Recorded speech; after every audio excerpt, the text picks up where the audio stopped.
Hi, today I have this strange yet cool display with me that I bought a few days ago at an online auction. Okay, but why so specific display did catch my eye?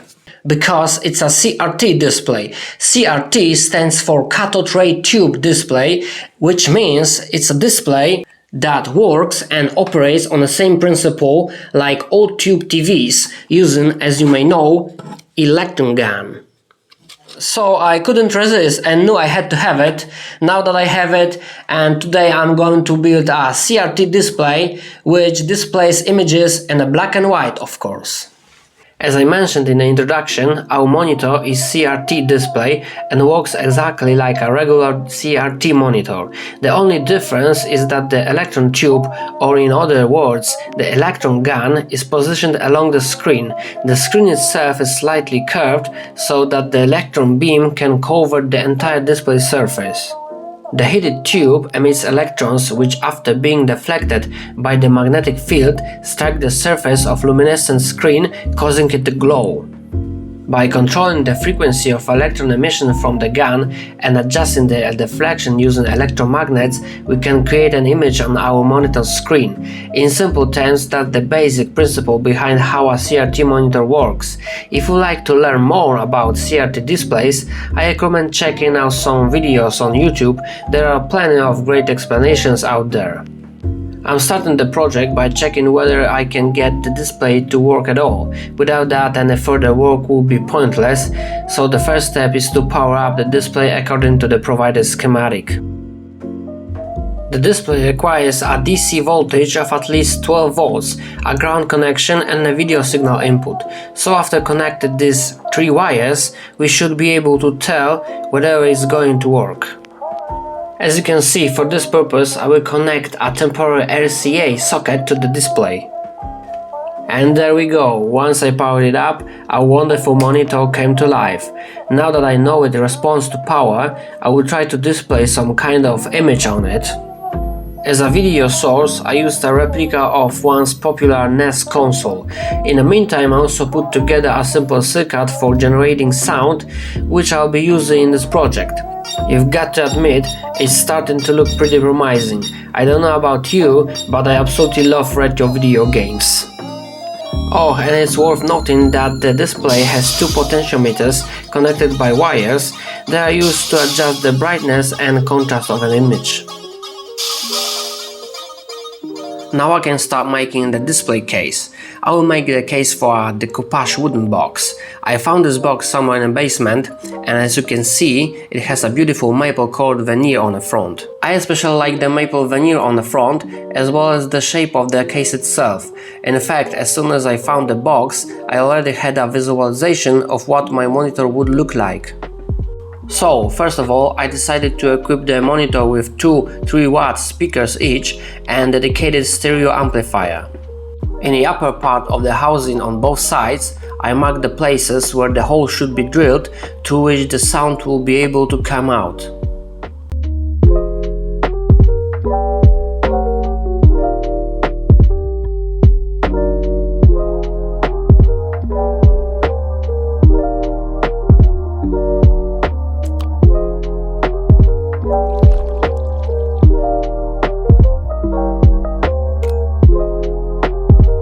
I'm also drilling two holes in the bottom of the case to insert screws. These screws will be used to adjust the entire monitor's tilt forward or backward. By tightening the screws, the entire monitor will tilt toward the viewer. By loosening the screws, the monitor will tilt back away from the viewer. It's simple as that. As you can see, I painted the entire casing except for the maple front black with spray paint. Then, after the paint dries, I pre-mount the display inside the case, making the location for the cutout in the front of the case. Only the display screen will be visible through this cutout, the rest of the electronics will be covered.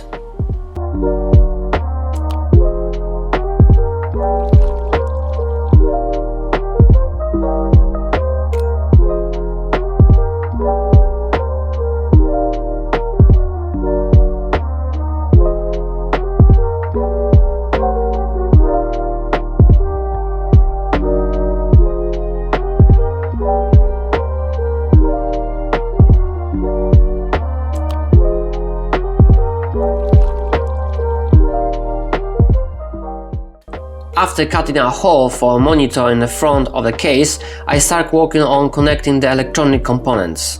First, I soldered the wires to the speakers, then I made cardboard stripes that I glued to the speakers. These stripes will slightly separate the speaker's diaphragm from the monitor's casing. This will ensure that the speaker's performance is not restricted. The design idea is to have no buttons, knobs or ports on the front or sides of the case. All these elements are to be located on the back of the case, slightly recessed into it. That's why I'm placing a piece of dark oak plywood on the inside rear of the case. From what I remember, I got this piece from an old radio, so there's no wasted material. This is in this piece of plywood that I will place the main switch, power socket, volume knob, contrast and brightness knob. Before I drill holes in a piece of plywood, I will make a preliminary arrangement of the elements I just mentioned.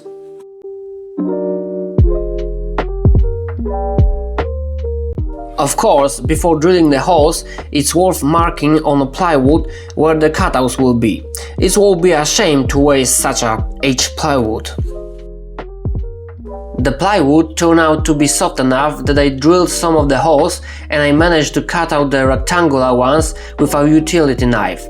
This was a good thing as it allowed me to cut the holes for the RCA socket and the potentiometers for controlling the screen's brightness and contrast with greater precision. So now I can slowly start mounting the individual components in their designated locations. While the power switch, RCA socket, power socket and mini audio amplifiers weren't a problem, I decided to slightly modify the board with the contrast and brightness potentiometers. The wires were originally soldered to the top of the board, but I decided to solder them to the other side of the board, which made it easier to mount the entire board in oak plywood. By reversing the wires, the potentiometer's board adheres better to the plywood surface. I mount all the components to the surface using hot glue. As you may have noticed, I also added a green LED. This will indicate that the monitor is on. Okay, it's time to slowly assemble our monitor. The first components I will install are the speakers in their designated locations of both sides of the case, so we can enjoy stereo sound. Of course, to mount the speakers, I'm using a hot glue. Then, into the lower part of the casing, I screw the stands on which our monitor will stand. Since the mini audio amplifier requires 5 volts power supply and the monitor is powered by 12 volts, a step-down converter is also necessary. The converter must be adjusted accordingly. By applying 12 volts to its input, I use a mini potentiometer to set its output to approximately 5 volts. Then I mount the adjusted converter on a plywood and connect its input to a switch that will supply 12 volts. As you can see, after connecting the 12 volts power supply and turning it on, the LED correctly indicates the presence of voltage in the system, as well as the red LED on a step-down converter confirms that the converter is working properly. Just the final checks to make sure the other electronic components are working properly and I can mount everything permanently in the monitor housing. Of course, I double check that the arrangement of components mounted in the oak plywood has been done correctly, and all the knobs and buttons will be accessible in a space cut out in the rear of the housing. Then I permanently mount the plywood using double-sided tape and additionally secure it with wood screws. Be careful not to make the screws too long and stick out the other side of the casing. That would look unsightly and unprofessional. As with all my projects, I pay attention to aesthetic. Before I mount the display, I connect both speakers to the mini amplifier. As you can see, to make installation easier, I have applied double-sided tape to the top of the display. This will allow the display to initially adhere to the wooden housing after insertion, making it easier to adjust the display of the desired tilt. Next, I plug in the connector to which the potentiometers mounted on the back of the case are connected. As you know, these are the potentiometers for adjusting the contrast and brightness of the displayed image. To prevent the monitor from sliding downward in the case, I installed two stands, which additionally secure the monitor in place in the wooden case. Now all that's left is to connect the cables to the monitor, and these are three wires: ground, 12 volts power supply and the video signal. I hide the protruding cables inside the housing and additionally secure the mounted monitor with hot glue to the wooden housing. Okay, just a little polishing of the glass screen and I can install the front of the housing with a pre-cut opening for the screen made of maple colored plywood, as you remember. Well, as you can see, we have the housing for our CRT display completed.